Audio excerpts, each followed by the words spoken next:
Hello everyone, welcome back to our channel. দেখো, আমরা ঠিক একদিন আগে এই একটা আমরা ভিডিও বানিয়েছিলাম, যেখানটাতে আমরা আলোচনা করেছিলাম কি যে আমি একটা পরীক্ষার প্রিপারেশান নিতে আসছি, তো সেটা নিতে গিয়ে আমি অ্যাকচুয়ালি বুঝবো কিনা যে হ্যাঁ এই ফিল্ডটা বা এই যে প্রসেসটা, এই প্রসেসটাতে আমি সারভাইভ করতে পারবো কিনা, বা আমি আজকে 2 বছর 3 বছর ধরে প্রিপারেশান নিচ্ছি, তারপরেও আমার কি কি প্রবলেমগুলো থেকে যাচ্ছে যার কারণে আমি প্রিলি পাস করতে পারছি না, সেটার উপরে বেস করেছিল আমাদের এই ভিডিওটা, যেখানটাতে এই একটা ওয়ার্ড ছিল যেটাতে যে যোগ্যতা আছে কি না। ঠিক আছে, প্রথম কথা হচ্ছে তুমি বিডিও হবে, তুমি এসডিও হবে, তুমি প্রাইম মিনিস্টার হবে, তুমি মুখ্যমন্ত্রী হবে, কি হবে সেটা আমি তোমাকে বলে দেবো না যে তুমি এটা হও। ঠিক আছে, আর এটাও আমি কখনোই বলতে পারি না যে ও এই চাকরিটা পেয়েছে বা আমি এই চাকরিটা পেয়েছি তার মানে হচ্ছে তুমিও সেটাই পাবে বা চেষ্টা করলে তোমারও হয়ে যাবে। এটা সম্পূর্ণ বা এটা 100% কোনো সঠিক কথা নয়। ঠিক আছে, এর জন্য যে ধরনের ডেডিকেশন লাগে, যে ধরনের টাইম লাগে এবং সার্কামস্ট্যান্সেস তোমার যেরকম লাগবে, সেই অনুযায়ী তুমি নিজেকে কতটা ডে বাই ডে নিজেকে তৈরি করতে পারবে তার উপরে নির্ভর করছে তুমি যে ফিল্ডটা বা যে জিনিসটা চুজ করেছো সেটাতে তুমি কতটা সাকসেসফুল হবে। ঠিক আছে, এই ছিল আমাদের এই ভিডিওর মেন উদ্দেশ্য। ঠিক আছে, তো সেখান থেকে আর একটা কি পয়েন্ট উঠে এসেছে, সেটা হচ্ছে যে রিজার্ভেশন সিস্টেমটা, এটা হচ্ছে আমাদের সিস্টেমের জন্য একটা জেনারেল ক্যান্ডিডেট হিসেবে তার কাছে এটা কতটা এফেক্ট করছে এবং অন্যান্য সমস্ত কিছুর উপরে কতটা এফেক্ট করছে এই রিজার্ভেশন সিস্টেমটা, সেটা আজকের আমরা আলোচনা করব। এবং এটা মনে হয়েছে যে এই একটা ভাই হচ্ছে কমেন্ট করেছিল যে আজ পর্যন্ত কোনো শিক্ষক আজ পর্যন্ত এই বিষয়ে আলোচনা করে না। ঠিক আছে, প্রথম কথা হচ্ছে এইটুকু লাইনের জন্য তোমাকে বলে দিতে চাই যে বা যিনি যে সমস্ত শিক্ষকরা আছেন তারা এইটুকু তোমার থেকে অনেক ভালো বোঝে যে কোন টপিকের উপরে কথা বলা উচিত, কোন টপিকের উপরে কথা বলা উচিত নয়। আমি সম্মানীয় প্রত্যেকটা টিচারের জন্যই আমি এই কথাটা বললাম। ঠিক আছে, তার কারণটা হচ্ছে খুব ভালো করে জানে কে কোন টপিকের উপরে কোন টপিক নিয়ে নাড়াচাড়া করলে সেটা থেকে ঠিকঠাকভাবে আউটপুট পাওয়া যায়। এই যে সিস্টেমটার কথা নিয়ে আমরা আজকে আলোচনা করছি না, রিজার্ভেশন সিস্টেম, এটা তুমি আমি এরকম হাজার জন কেন, এরকম লাখ স্টুডেন্ট যদি আমরা একদিন কোনো জায়গাতে হয়ে যাই, দিয়ে যদি আন্দোলন করি যে রিজার্ভেশন সিস্টেমটাকে তুলে ফেলে দিতে হবে, তার পরের দিন থেকে তোমার কেরিয়ার, তোমার জীবনযাপন বলে কিছু থাকবে না। ঠিক আছে ভাই, এটা তোমাকে আমি পারিপার্শ্বিক সমস্ত কিছু বুঝে তোমাকে আমি এই কথাটা বললাম। ভালো করে ভেবে দেখো এবং আজকের যে টপিকগুলো নিয়ে আমরা আলোচনা করব সেটা ভালো করে বোঝো। রিজার্ভেশন সিস্টেমটা না এতটাই গোড়া পর্যন্ত, এতটাই এর যে শিকড়টা এতটা নিচ পর্যন্ত চলে গেছে, তুমি একে উপড়াতে পারবে না। আর ওই ফেসবুকের ইউটিউবের বিভিন্ন ভাষণমূলক কথা বলতে গেলে ভালো লাগে, সিস্টেম আমাদের এটাকে শেষ করে দিল, এই সিস্টেমের জন্য অমুক লোক ক্ষতি হয়ে গেল। ভাই, কিছু করতে পারবে না। সরকারি চাকরি করতে এসে না যে যে জিনিসগুলো তোমাকে ফেস করতে হবে একটা একটা পয়েন্ট করে তোমাকে বলে দিচ্ছি। এই 1 নাম্বার যেটা তুমি বললে রিজার্ভেশন সিস্টেম, ঠিক আছে, এই যে রিজার্ভেশন সিস্টেম। 2য় নাম্বার হচ্ছে করাপশান, 3 নম্বর হচ্ছে টাইম, 4 নাম্বার একদম সব কিছুর শেষে এসে তুমি আলটিমেটলি নিট ফল পাবে হচ্ছে 0। এরকম প্রচুর স্টুডেন্ট থাকবে যারা হচ্ছে এই জিনিসটা হচ্ছে ফলো পাবে। সেইগুলো যাতে দিনের পর দিন তুমি না ফেস করো, প্রত্যেকটা স্টেপে কি ভুলগুলো করে চলেছ, আমার উদ্দেশ্য ভাই ওইটাই যে আমি একটা সময় যে যে জিনিসগুলো ফেস করেছিলাম তাতে তোমরা যেন ফেস না করো। এই যে গোলক ধাঁধার ভেতরে ঢুকে যাচ্ছ না তোমরা, এই জিনিসগুলো যাতে তোমরা না ফেস করো। এই যে রিজার্ভেশন সিস্টেম নিয়ে এই যে তুমি এই একটা কমেন্ট আমি পেয়েছি, আমি একে উত্তর দেওয়ার জন্য বলছি না, আমি ওভারঅল প্রত্যেকের মানসিকতার জন্য বলছি। তার আমি তোমাকে এক্সাম্পলে দেখাবো। ভাই, আজকে তুমি 2 বছর 3 বছর পড়াশোনা করছো বলে হয়তো মনে হতে পারে যে এই রিজার্ভেশন সিস্টেমটা আমাদেরকে শেষ করে দিল। তোমাকে লাস্ট 10 বছরের আমি তোমাকে এক্সাম্পল দিচ্ছি। আমি 2014 থেকে প্রিপারেশান নিতে এসেছি।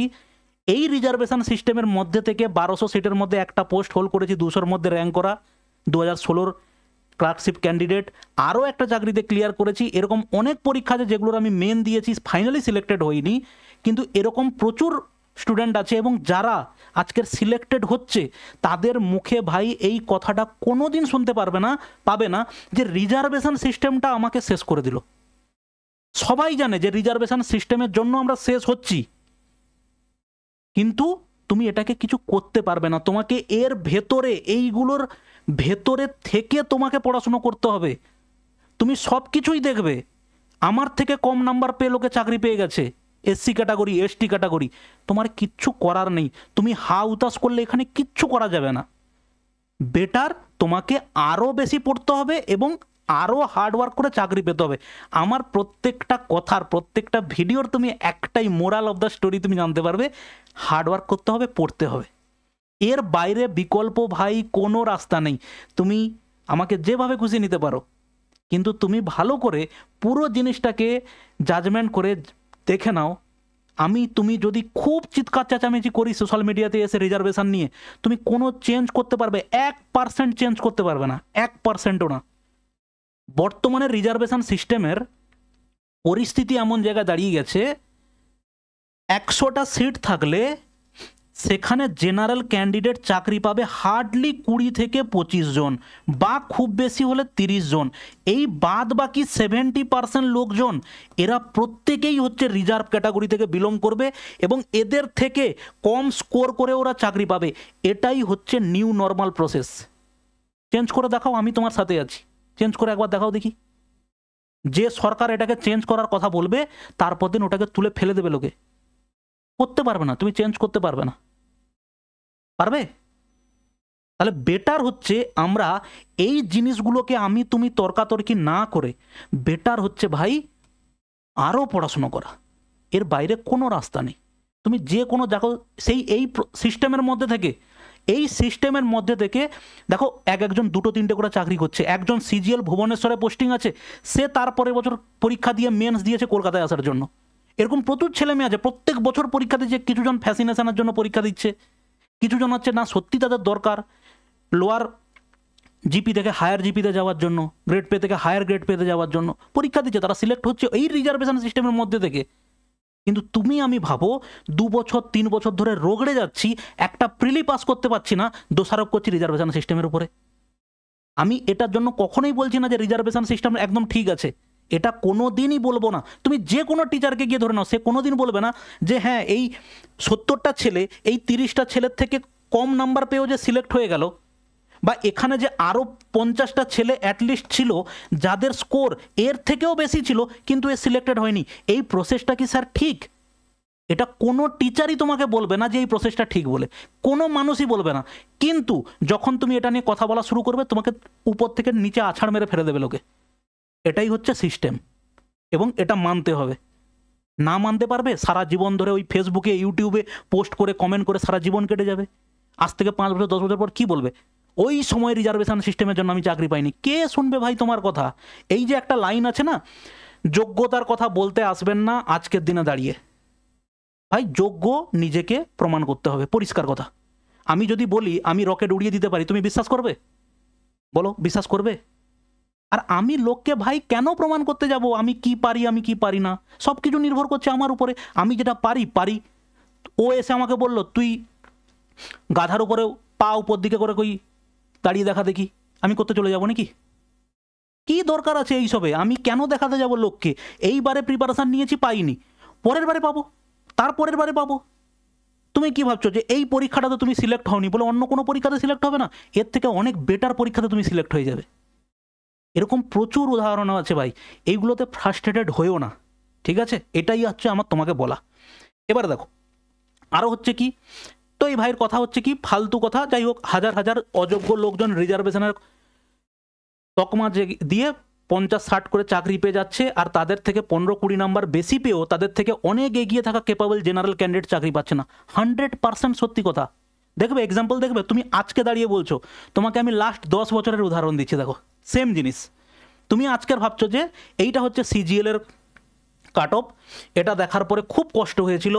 153 হচ্ছে cut off 2024, SC cut of হচ্ছে 126। ভাই কত নাম্বারের ডিফারেন্স, ঠিক আছে? 2023 150 আনরিজার্ভের cut off, SC cut off 126, ST cut off 118। কী করবে?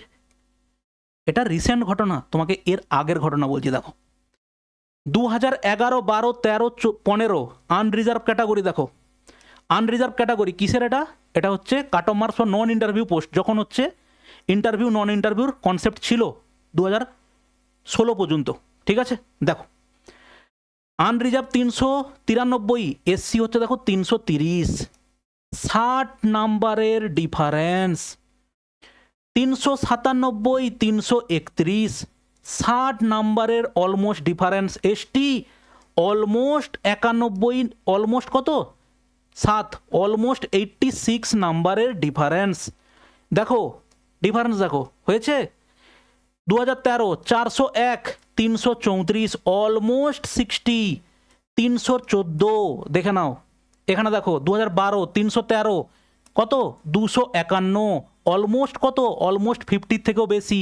এটা কত 242, মানে 60 আর 13, 70 নাম্বারের ডিফারেন্স।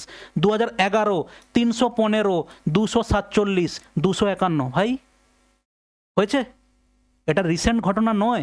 তুমি যে এই যে এখন সোশ্যাল মিডিয়াতে 4টা 10টা শেয়ার হয়ে যাচ্ছে বলে তুমি ফ্রাস্ট্রেটেড হয়ে যাচ্ছ না, এই জিনিস বহুকাল ধরে চলে আসছে। এবং যারা চাকরি আজকে লাস্ট 10 বছরে তোমাকে সিনারিও বলছি, প্রত্যেকটা পরীক্ষা, শুধু সিজিএল নয়, তোমাকে দেখাচ্ছি আরও। দেখো এটা সিজিএল হলো তো, এটা কিসের? সিএইচএসএল 2017, 143, এসসি হচ্ছে 122, 21 নাম্বারের ডিফারেন্স। 143, 112, এর পরে তো যারা আছে তাদেরকে আমি ছেড়েই দিলাম। ওবিসি প্রায় কাছাকাছি থাকে, এসসি এসটি দেখো 30 নাম্বারের অলমোস্ট ডিফারেন্স। 2017, 2016 127, এসসি হচ্ছে 108, 19 নাম্বারের ডিফারেন্স। এটা কত হলো? প্রায় 28 নাম্বারের ডিফারেন্স। ঠিক আছে স্যার। 2015-তে 119, 99, 20, 30 নাম্বারের যে ভাই গল্পটা না, এটা সব সময়ের গল্প, এটা আজকের গল্প নয়। দেখো 2016 পর্যন্ত, দেখো 2016, 11 থেকে 2016 হচ্ছে। আগে যেমন আমাদের সিএইচএসএল এ পোস্টাল অ্যাসিস্ট্যান্ট ছিল, সেটা এখন আর নেই। হ্যাঁ সরি, ডিও এলডিসি পোস্টাল অ্যাসিস্ট্যান্ট। আনরিজার্ভে দেখো সেই একই গল্প। আনরিজার্ভ 111, এটা কবে? 2011 সালে। এলডিসিতে 107, এসসিতে দেখো কত 86, সেই অলমোস্ট 20-21 নাম্বারের গল্প। দেখো তারপরে এখানে কত আছে? 2012 সালে এলডিসি 117, 97, এলডিসি 122, 100, 2014 120, 95, 15-তে এলডিসি 119, 99, 127, 108। ভাই এটা সারা জীবনের গল্প, আজকের গল্প নয়।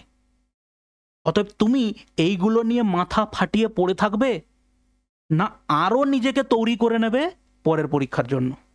ঠিক আছে, দেখো আরও দেখো, এটা হচ্ছে কিসের? এটা হচ্ছে ইউপিএসসি প্রিলিমস 2023, 75, এসসি দেখো 47, অলমোস্ট 30 নাম্বারের ডিফারেন্স। এসসি প্রায় 60, তার মানে হচ্ছে 15 নাম্বারের। 88, 74, 69, 87, 75। তাও এখানটাতে কি, যেখানে নাম্বার অফ ক্যান্ডিডেট অনেক বেশি, সেখানে কাট অফের এরকম ধরনের তুমি হচ্ছে ডিফারেন্স দেখতে পাবে, 20-30 নাম্বারের ডিফারেন্স। তুমি দেখো আমাদের ডব্লিউবিসিএস তুমি যদি দেখো, ডব্লিউবিসিএস তুমি যদি দেখো, ডব্লিউবিসিএস 2023, 101 হচ্ছে জেনারেলে কাট অফ, এসসিতে কাট অফ হচ্ছে দেখো 94, 6-7 নাম্বারের ডিফারেন্স। কারণ নাম্বার অফ ক্যান্ডিডেট অ্যাপিয়ার হচ্ছে কি সংখ্যায় অনেকটা কম, যেখানে অনেক বেশি সংখ্যায় নাম্বার অফ ক্যান্ডিডেট অ্যাপিয়ার হবে, ডিফারেন্স তুমি দেখতেই পাবে 20 নাম্বার 30 নাম্বারের। সেটা আজকের নয়। ঠিক আছে ভাই, দেখো এখানে দেখো 130, এখানে দেখো কত আছে 130। ওবিসি তো সেমই থাকে প্রায়, এসসি দেখো 124, 6-7 নাম্বারের করে ডিফারেন্স। এখানে দেখো মেন্সের রেজাল্ট দেখো, মেন্সের দেখো 2020 মেন্সের দেখো আনরিজার্ভে 1117, এসসি দেখো কত আছে 998, প্রায় দেখো কত, আমি 1120 ধরে নিলাম, আর এটাকে ধরে নিলাম হচ্ছে 1000, প্রায় দেখো 120 নাম্বারের হচ্ছে ভাই ডিফারেন্স, 120 নাম্বারের এসসি এসটিদের ডিফারেন্স। তাহলে তুমি কি বলবে বলো? ঠিক আছে ভাই, এই হচ্ছে গল্প। আর মেন যেটা নিয়ে এই যে রিসেন্ট জিনিসটা নিয়ে আরও বেশি ফেসবুকে লেখালেখি হচ্ছে, সেটা হচ্ছে এইটা। এই যে দেখো, এই যে এখানে কি হয়েছে, এএলপি শিলিগুড়ি এএলপির হচ্ছে আনরিজার্ভের হচ্ছে কত 62, এসসিতে 44, এসটিতে হচ্ছে দেখো 32, প্রায় সেই একই রকম গল্প, 20 নাম্বার 30 নাম্বারের হচ্ছে ডিফারেন্স। দেখো এএলপি কলকাতা, 63 আনরিজার্ভ, এসসিতে 45, এসটিতে 34, এখানে দেখো ঠিক সেম 63, 41, 39। ভাই তাহলে তুমি একটা জিনিস প্রথম থেকে একটাই জিনিস তোমাকে বোঝানোর চেষ্টা করছি এবং সবাইকে বোঝানোর চেষ্টা করছি, সেটা হচ্ছে রিজার্ভেশন সিস্টেম থাকবে, তোমাকে আমাকে এর মধ্যে থেকে লড়াই করতে হবে, করে পেতে হবে। তুমি যে কোনো গ্রুপে গিয়ে এটাকে পোস্ট করো, আলটিমেটলি ফ্রিতে টাইম ওয়েস্ট করে তুমি তর্কই করবে, এর কোনো আউটপুট তুমি পাবে না, কোনো আউটপুট পাবে না, এর কোনো পজিটিভ সলিউশন তুমি পাবে না। মাঝখান থেকে কি হলো, ইডব্লিউএস আর একটা ক্যাটাগরি তৈরি হয়ে গেল, লাভটা কি হলো, জেনারেল স্টুডেন্টরা আরও বেশি ক্ষতিগ্রস্ত হওয়া শুরু হলো। তাতে কি করবে তুমি আমি যারা জেনারেল ক্যান্ডিডেট কি করব, পড়তে হবে এবং আরও বেশি পরিমাণে হার্ডওয়ার্ক করতে হবে। আজকে পাইনি পরে পাবো। এবং এইখানে আরও একটা কনসেপ্ট ঘোরাফেরা করছে মার্কেটে, সেটাও একটু ক্লিয়ার করে দিতে চাই। এই একটা ভাইয়ের কথা হচ্ছে যে আসল কথা কেউ বলছে না, প্রতি 3 বছরে একটা অন্তত করে এসএসসি আপার প্রাইমারি হলে দেখতাম কত কম্পিটিশান। ঠিক আছে, বড় 10,000 নিয়োগ পশ্চিমবঙ্গে শেষ কবে হয়েছে, 2017-তে টেট থেকে এত যে, তো তারপরে এ যে যুক্তিটা দিয়েছিল সেটা এখানটাতে নেই। এর যে যুক্তিটা ছিল হচ্ছে 10,000-এর বেশি ভ্যাকেন্সি না এলে পড়াশুনো করাটাই হচ্ছে বৃথা। এটা হচ্ছে একটা ভ্রান্ত ধারণা নিয়ে ভাই ঘুরে বেড়াচ্ছ। ঠিক আছে, এরকম কোনো গ্যারেন্টি নেই তোমাকে 10,000 ভ্যাকেন্সি দিয়ে দিলে তুমি প্রিলি পাস করে যাবে। তোমাকে আমি উদাহরণ দিচ্ছি, এরকম কিছু স্টুডেন্ট আমার আছে, শুভজিৎ বলে একটা স্টুডেন্ট আছে যে এখন আহমেদাবাদে হচ্ছে এমটিএসে সিলেক্টেড হয়ে ওখানে পোস্টিং আছে। ঠিক আছে, যখন এমটিএসে প্রায় 10,000 ভ্যাকেন্সি ছিল ও সেটাতে সিলেক্ট হয়নি। এবং সেই সময় আমি বলেছিলাম যে এই যে স্পিডটা তোমার মধ্যে ধরা আছে, যেটাতে তুমি প্রিলি ক্লিয়ার করেছিলে, ফাইনালি সিলেক্টেড হওনি বা যাই হোক, তুমি এই স্পিডটাকে ধরে রাখো, পরের বছর যাই ভ্যাকেন্সি আসবে তারপরের বছর তুমি পেয়ে যাবে। সেই সেম স্পিডে তার পরের বছর 4,000, 3,000 সামথিং, 3,000, 4,000-এর কাছাকাছি ভ্যাকেন্সি ছিল, সেটাতে সিলেক্ট হয়ে গেছে। এরকম প্রচুর উদাহরণ আছে ভাই। বিশাল ভ্যাকেন্সিতে চাকরি হয়নি, কম ভ্যাকেন্সিতে চাকরি হয়ে গেছে। কেউ গ্যারান্টি দিতে পারবে না যে তোমার কম ভ্যাকেন্সিতে চাকরি হবে না বেশি ভ্যাকেন্সিতে চাকরি হবে, এটা কেউ তোমাকে বলতে পারবে না। কিন্তু ভাই আমি প্রিলি পাস করার আমার যোগ্যতা নেই, প্রিলির যে কাট অফ হবে যে কোনো পরীক্ষার, পুলিশের পরীক্ষার, ক্লার্কশিপ, ফুড এসআই, মিসলেনিয়াস, প্রিলি তো কেউ পাস করতে তোমাকে আটকায়নি। একটা পরীক্ষার প্রিলিতে 5,000 লোক পাস করছে, 10,000 লোকে পাস করছে। আমি প্রিলিতে পাস করতে পারছি না, আমি কন্টিনিউয়াস এক্সকিউজ দিচ্ছি, আমার 10,000 ভ্যাকেন্সি নেই বলে পাস করতে পারলাম না, রিজার্ভেশনের জন্য পাস করতে পারলাম না। কি করবে? এত চুরির জন্য পাস করতে পারলাম না, কি করবে বলো? কিছু করার আছে? যে যে জিনিসগুলো তোমাকে আমি ভাই বলছি ভালো করে শুনে নাও। এরপরে তোমার আমার সাথে মত পার্থক্য হতেই পারে, কিন্তু তুমি এর যদি কোনো বেস্ট সলিউশন থেকে থাকে, ওই ইউটোপিয়ান চিন্তাভাবনা নিয়ে আসবে না, একে উপড়ে ফেলে দিতে হবে, তাকে উপড়ে ফেলে দিতে হবে, তাকে উমুক করে দিতে হবে। ভাই ওগুলো তোমার আমার কাজ নয়। ঠিক আছে, ওটা যদি তুমি করতে চাও তুমি নিজেই কোথায় হাওয়া হয়ে যাবে। ঠিক আছে, ওইগুলোতে গিয়ে নিজের কেরিয়ার শেষ করো না। এই আনাড়ির মতো গিয়ে তর্ক করছি, ওখানে গিয়ে একে এই বোঝাচ্ছি, তাকে সেই বোঝাচ্ছি, ছেড়ে দাও, এগুলো কোনো ইম্পর্টেন্স নেই লাইফে এগুলোর। ঠিক আছে, এইগুলো সব ছেড়ে ভাই পড়াশুনো করো। এই ছেলেটা দেখো, এ 82% মার্কস ভাই পেয়েছে, 82% মার্কস পেয়ে সিলেক্টেড হয়নি।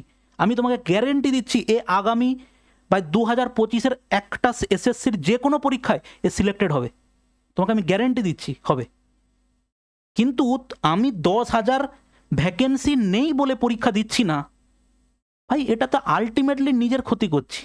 আর সবথেকে বড় কথা হচ্ছে আমি পড়াশুনো করছি না। যে পড়াশোনার মধ্যে থাকবে না তার মধ্যে এই জিনিস কোনো দিন তৈরি হবে না, এই তো প্রবলেম হয়ে গেল, সেই প্রবলেম হয়ে গেল, কোনো দিন থাকবে না ভাই, এটা কোনো দিন হবে না। ঠিক আছে, এইগুলোকে বোঝার চেষ্টা করো। আনাড়ি তর্কাতর্কি কোনো কিছুতে না গিয়ে একটাই জিনিস আমাদের দরকার, একটাই জিনিস, সেটা হচ্ছে পড়াশুনো করা। এর বাইরে কোনো কিছু এক্সিস্ট করে না। আমাকে পড়তে হবে, পরীক্ষায় গিয়ে ওটাকে লিখে আসতে হবে, স্কোর করতে হবে, ব্যাস এটাই হচ্ছে এক্সিস্ট করে। ঠিক আছে, এটার কোনো বিকল্প নেই, অন্য সব কিছুর বিকল্প আছে।